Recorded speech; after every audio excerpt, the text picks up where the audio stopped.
Definition of the word church, Kirk, circle. It's an ancient German word where occultic people used to walk around in circles and stuff like that. That's an ancient, you can define that. So it was like these cults where people are doing that.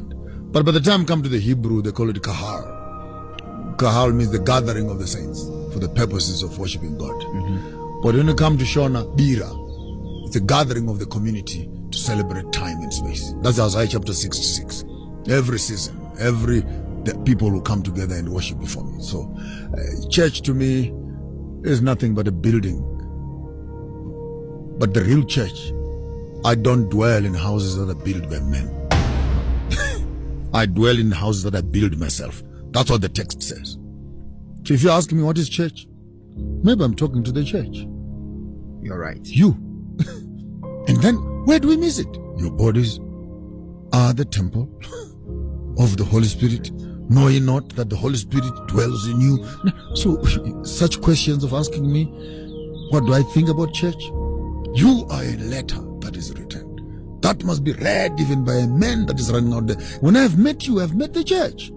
So church is not a building. The building is just an address. And God does not dwell in a building. And by the way, this God who dwells in buildings, that's why people are so wicked. Because they lock him up in church. After Sunday service, they lock the church and they go home. Bye-bye, God. We'll see you next week sometime during praise and worship. And when they get home, take off their clothes for church. They continue their and lifestyle. They become normal human beings. Whereas in the correct context, church is not a venue. Church is daily experience. And that is African spirituality. Where whether we're eating, it's spiritual. If we are drinking, it's spiritual. Whether we are marrying, it's spiritual. If you are entering a forest, it's spiritual.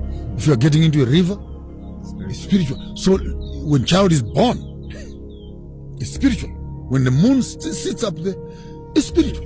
When the birds sing, a few birds come around your father's house and they start singing. The adults are quickly looking at each other. Or the chickens are fighting in front of you and the grandmother says visitors are coming. So spirituality for me and church stops being, well, at a corner of Bears no day in Cresta, please be there at 6 o'clock. No, church is where you are.